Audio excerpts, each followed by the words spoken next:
kita akan dengarkan dengan Bang Abdullah Hamahua menemani Anda di pagi hari ini. Sudah terhubung Bang Fahri? Nampaknya sudah terhubung dengan Bang Abdullah Hamahua.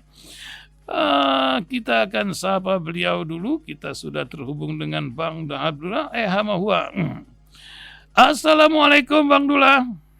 Waalaikumsalam warahmatullahi wabarakatuh. Masya Allah. Gimana?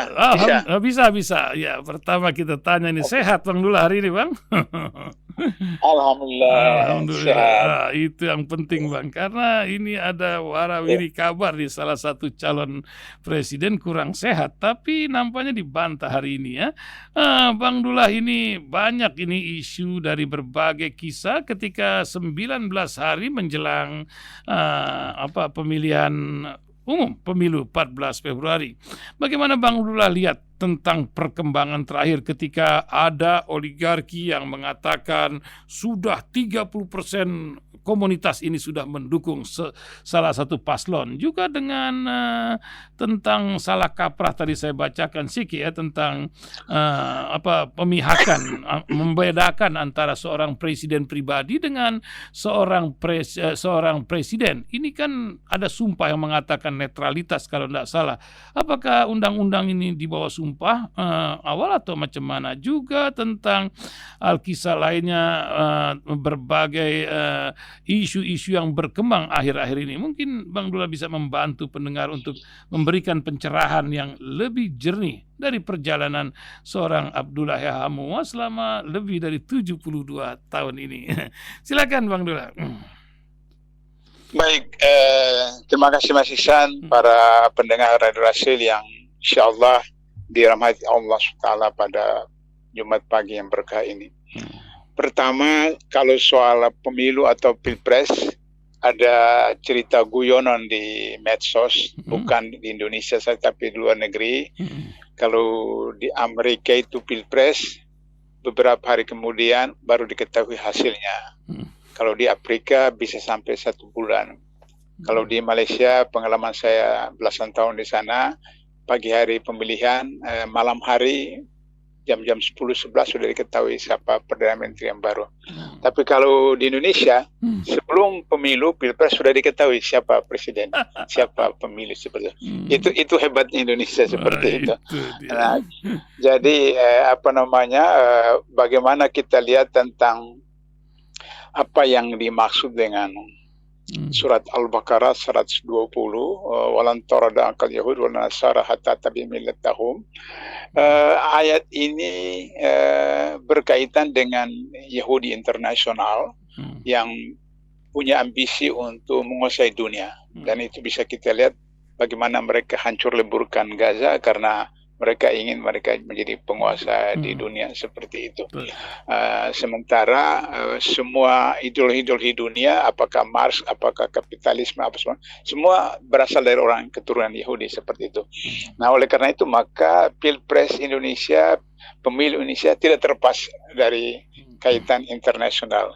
Kita lihat misalnya dari sebelah utara melalui Cina itu IT-nya sudah mulai masuk ke daerah Papua dan daerah timur misalnya, sudah diapit dari timur ke barat seperti itu.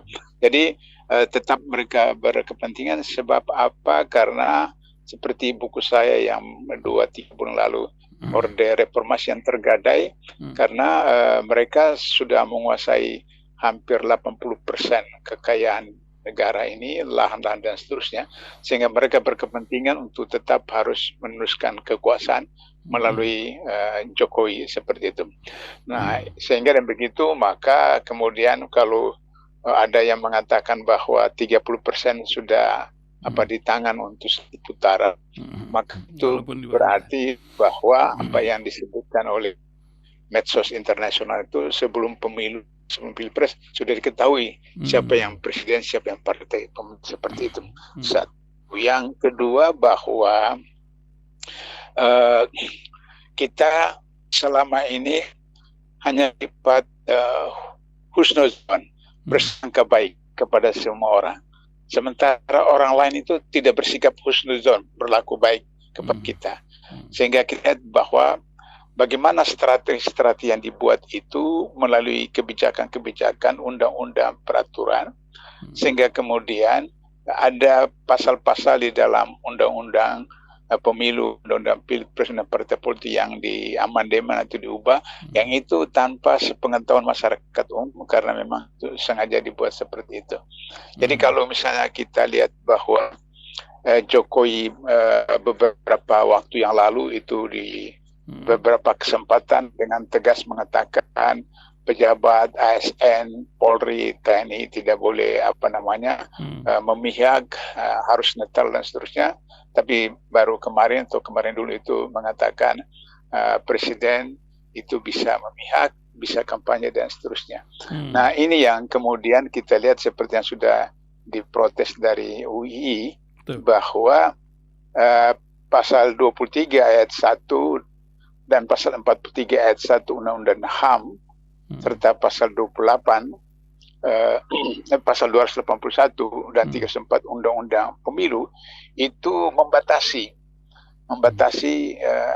kewenangan dan hak seorang pejabat ASN atau presiden dalam soal pemilu dan pilpres. Kenapa demikian? Karena di dalam sistem nilai di dunia ini hukum itu di bawah etika. Jadi hukum di bawah etika.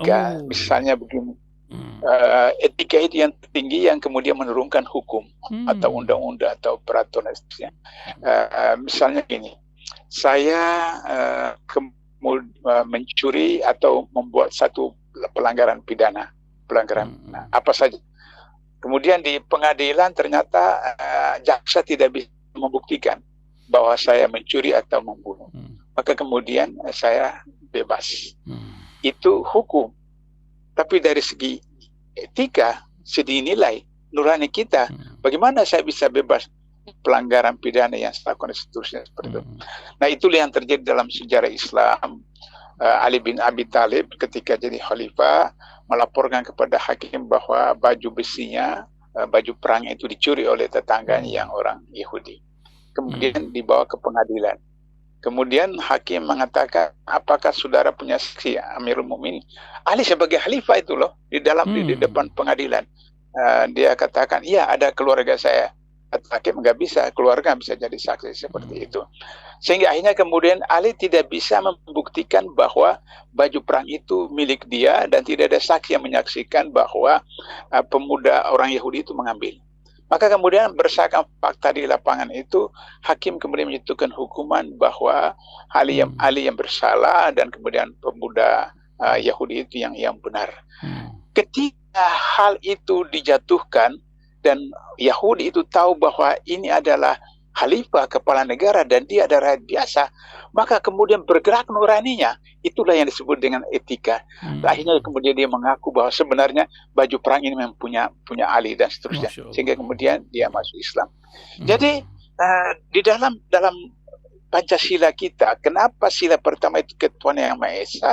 Karena nilai-nilai ketuhanan, nilai-nilai religi, apapun agama itu di atas dari semua undang-undang dan peraturan. Dan undang-undang dan peraturan itu diturunkan berdasarkan nilai-nilai seperti itu. Nah, oleh karena itu, maka kemudian kalau kita perhatikan Undang-Undang Dasar 45 yang sekarang dikenal dengan Undang-Undang Dasar 2002, itu pasal 4 ayat 1, pasal 9 ayat 1, pasal 22 ayat 1, itu menetapkan tentang bagaimana seseorang itu, dia pejabat, dia penyelenggara, atau dia ASN itu netral dalam melakukan kebijakan politik. Nah, kalau kita lihat pada Undang-Undang Pemilu bahwa seorang presiden itu bisa melakukan kampanye atau memihak karena 02 dengan geng itu merujuk kepada kasus Megawati dan kasus SBY. Padahal di dalam Undang-Undang Pemilu itu disebutkan dalam konteks seorang presiden yang bisa ikut kampanye atau itu presiden yang incumbent, yang Megawati waktu itu presiden ikut jadi capres. Kemudian SBY pada periode kedua dia kampanye dia sebagai. Jadi peraturan dalam undang-undang pemilu dikhususkan bagi presiden incumbent sehingga dia bisa kampanye. Tapi itu pun ada persyaratan. Dia harus cuti di luar tanggungan negara. Dia harus mengajukan surat cuti, kemudian tidak menggunakan fasilitas negara, tidak menggunakan atribut negara dan seterusnya. Nah, itu konteksnya. Nah, Jokowi tidak membaca itu secara kontekstual, tapi hanya mengambil poin-poin yang ada pada kepentingan keluarganya atau kelompoknya persoalan. Nah, sehingga dengan begitu, saya mau cerita, saya di KPKPN sebelum KPK, kami undang seorang jaksa dari untuk menjelaskan tentang bagaimana konflik of interest dan dalam soal pelaporan harta kekayaan. Dan kemudian ada salah seorang peserta yang bertanya tentang bagaimana hak privasi seorang penyelenggara negara, seorang pejabat negara. Jaksa Amerika mengatakan seorang penyelenggara negara, seorang pejabat publik tidak ada privasi pribadi. Itu luar biasa. Saya sampai kaget juga waktu itu. Artinya bahwa seorang pejabat publik itu bagaimana hubungan dengan istrinya, hubungan dengan anaknya, bagaimana dia makan, dia apa segala macam, itu harus dia pertanggungjawabkan kepada masyarakat. Itu tidak ada privasi. Oleh karena itu beberapa waktu yang lalu saya beritahu dalam rubrik kita ini bahwa seorang Menteri Keuangan Jepang ketika diketahui oleh publik makan di restoran, pada itu uang dari sini, kemudian menjadi ribut dan dia mengundurkan diri. Karena itu etika itu tertinggi seperti itu. Andai kata Jokowi tidak punya anak ikut, barangkali masyarakat tidak terlalu ribut. Tapi Jokowi punya anak ikut dan itu dengan rekayasa dulu sedemikian rupa melalui adik iparnya, kemudian bisa meloloskan Jokowi, anak Jokowi untuk menjadi wakil presiden, cawapres, dan Jokowi ikut cawe-cawe seperti itu. Ini yang harus kita luruskan sehingga begitu. Saya pikir Bawaslu harus tegas. Meskipun saya tahu Bawaslu itu diangkat oleh Jokowi, KPU diangkat oleh Jokowi, tapi saya berharap bahwa mereka tunjukkan mereka orang-orang yang punya integritas dan kemudian seumur hidup itu akan mereka ingat bagaimana kesalahan atau kebenaran yang mereka lakukan. Itu poin pertama, Mas Ihsan. Yang kedua tadi yang kedua mengotot untuk satu putaran ini juga menjadi sebuah masalah. Gimana? Jadi begini, kalau kita perhatikan undang-undang pemilu dan pilpres itu, yang pertama 51%. Seorang calon capres itu dapat 51%, artinya lebih daripada 5%. Yang kedua harus 20% di wilayah provinsi seluruh Indonesia. Yang ketiga kemudian itu terdistribusi, kemenangan itu terdistribusi. Jadi tidak hanya di satu provinsi saja, tidak hanya satu pulau, tapi merepresentasi. Gitu. Sehingga dengan begitu secara matematik itu sepertinya sukar sekali untuk bisa dikatakan satu putaran seperti itu. Sebab misalnya kita lihat hasil survei, terlepas daripada hasil survei itu dibayar atau di apa itu. Tapi kalau kita lihat di medsos atau di TV bagaimana kampanye dan kemudian masyarakat yang hadir, sepertinya sukar untuk seseorang bisa mendapat satu putaran seperti itu.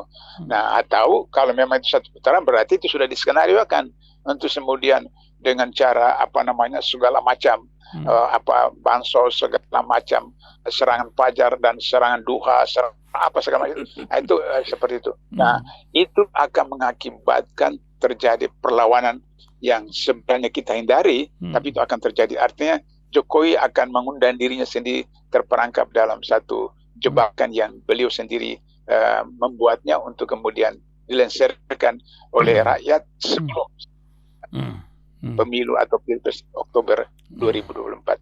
Itu Mas Ihsan. Ini pula mungkin yang menyebabkan berkali-kali pemilu kok data nggak beres-beres ya, Bang Dullah. Kali ini data nggak tanggung-tanggung dari salah satu calon mengatakan berbagai dugaan ketidaksesuaian pada data 54 juta DPT. Ada yang di bawah 17 tahun, ada yang usianya 100 tahun, ada yang RT 0, RW 0, macam-macam kisahnya. 19 hari lagi Bang Dullah ini pemilu data macam mana Bang Dullah melihatnya? Iya, memang saya sering mengatakan di mana-mana bahwa tidak ada pemilu yang tidak curang, termasuk Amerika yang negara Bapak Demokrasi juga curang. kemudian dalam pemilu 71 saya pertama kali ikut pemilu waktu jadi mahasiswa di Makassar. Itu curangnya juga dahsyat. Misalnya di kampung-kampung itu rumah panggung. Rumah panggung, kemudian TPS itu dibuat di bawah rumah itu. Lantas kemudian ada peserta datang ke situ. Caranya itu adalah paku itu pakai tali diikat ke atas, ke rumah di atas. Lantas kemudian dia tusuk lambang satu partai Islam. Begitu dia mau tusuk itu, paku tali itu ditarik ke atas. Dia tusuk lagi, ditarik lagi. Dia ke atas, dia lihat ke atas itu ada cangkur di atas. Maka kemudian dia tusuk pohon beringin, baru tidak ditarik seperti itu. Itu pengalaman saya jadi wartawan waktu itu di Makassar 71. Kemudian 77, kemudian tiga partai lagi. Nah, karena tiga partai itu punya presiden, maka kemudian bisa diatur seperti itu. Misalnya, saya ikut pemilu 77 karena saya anggap 71 itu banyak partai, 77 kemudian bergabung semua partai Islam, jadi saya mau menangkan partai Islam waktu itu. Tapi sehari kemudian ada teman di Bandung datang cerita bahwa ada satu ketua partai datang kepada Panglima. Kata Panglima kepada Panglima bahwa, Pak, suara waktu itu biasanya suara setiap partai diumumkan di surat kabar. Suara yang diumumkan itu tidak sampai ke nomor saya, Pak. Gimana, Pak? Tolong, Pak.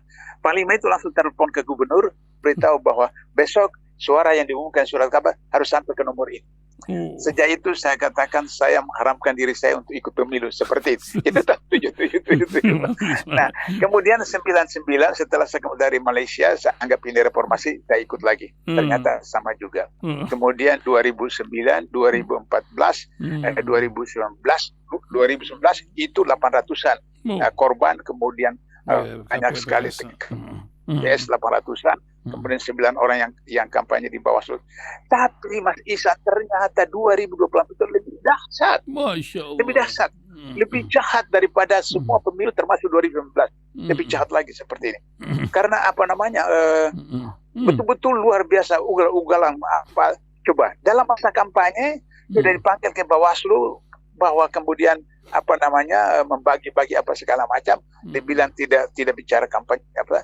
Nah, sekarang sudah dalam kampanye, musim kampanye, tapi sudah bagi-bagi seperti itu, bagi-bagi seperti itu. Kemudian pakai mobil BUMN, mobil negara, bawa angkut bendera-bendera mereka dan seterusnya. Kemudian sembako dan seterusnya. Jadi ini lebih jahat lagi daripada 2019 dan sebelum-sebelumnya. Nah, oleh karena itu maka ini yang saya katakan pada beberapa waktu lalu, saya sebagai mantan penasihat KPK selama 8 tahun, saya paham betul kenapa ini terjadi seperti demikian. Saya selalu berikan ilustrasi bahwa kalau orang tidak pandai berenang, kemudian tenggelam, maka dia akan lakukan apa saja. Temannya yang di sebelah yang pakai pelampung, dia akan ambil pelampung, dia bunuh bila perlu apa saja, bisa selamat untuk sampai ke darat. Sekarang itu memang Jokowi dan kabinetnya itu takut betul. Kalau mereka kalah, maka insya Allah penjara menunggu mereka. Pembangunan, proyek-proyek, semua apakah IKN, apakah kereta api, pembangunan infrastruktur dari Aceh sampai Papua, itu semua adalah melanggar ketentuan perundangan. Hanya dengan penunjukan langsung melalui Kepres, seterusnya seperti itu. Nah, jadi saya bisa paham kenapa mereka bisa menang satu bila perlu, supaya kemudian mereka bisa berkuasa lagi seterusnya. Saya kira itu, Mas Ihsan. Ya, terima kasih Bang Dullah. Terakhir Bang Dullah, tak lengkap kalau tidak ada nasihat dari seorang ustadz kali ini yang hari Jumat penuh berkah ini. Ini kebetulan bulan Rajab menjelang Sa'ban. Berapa hari lagi nih Ramadan? 44 hari lagi, Bang Dullah. Apa yang Bang Dullah ingin ingatkan untuk pendengar Radio Silaturahim di bulan yang penuh berkah? Banyak yang pendengar lagi puasa Yaumil Bid nih sekarang juga. Silakan Bang Dullah. Baik. Di dalam surat Al-Imran ayat 200, di sana Allah mengatakan, Ya ayyuhalladzina amanu sabiru wasabiru warabitu wattaqullah la'allakum tuflihun. Hai orang yang beriman, bersabarlah, tingkatlah kesabaran kalian, dan jagalah perbatasan kota, dan bertakwalah, mudah-mudahan kalian mendapat pertolongan. Jadi, sabar di sini tidak berarti nerimo seperti dalam budaya budaya Jawa, Hmm. apa namanya, orang Solo diinjak kaki dan sepatu laras, dia bilang apa, ini kaki saya masih pakai. Tidak seperti itu. Tapi sabar di sini adalah konsisten, istiqomah, bahwa kita mendapat kesulitan dalam ekonomi, dalam apa, sabar. Kita sabar dalam melaksanakan kewajiban, sabar dalam mengalami kemaksiatan, dan sabar yang harus lebih tinggi daripada orang-orang kafir.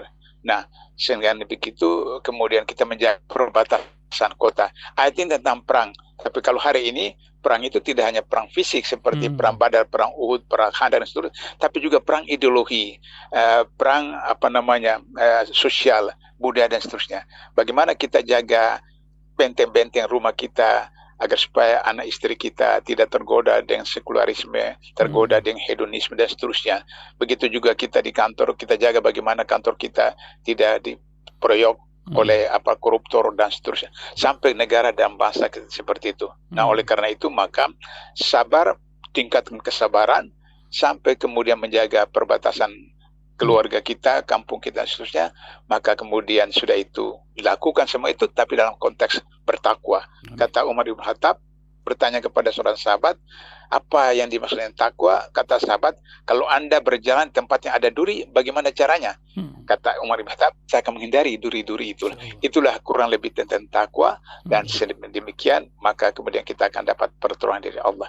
Mudah-mudahan Jumat berkah ini kita semua dapat pertolongan dari Allah, pribadi, keluarga, masyarakat, bangsa, negara, sehingga kemudian pilpres yang akan datang, pemilu yang akan datang itu berjalan lancar, aman, dan Allah memberikan kemenangan bagi yang berhak menang. Amin. Saya kira itu Mas Isa. Terima kasih Bang Dullah, terima kasih. Semoga selalu sehat dan bermanfaat buat banyak orang. Assalamualaikum warahmatullahi wabarakatuh. Waalaikumsalam warahmatullahi wabarakatuh.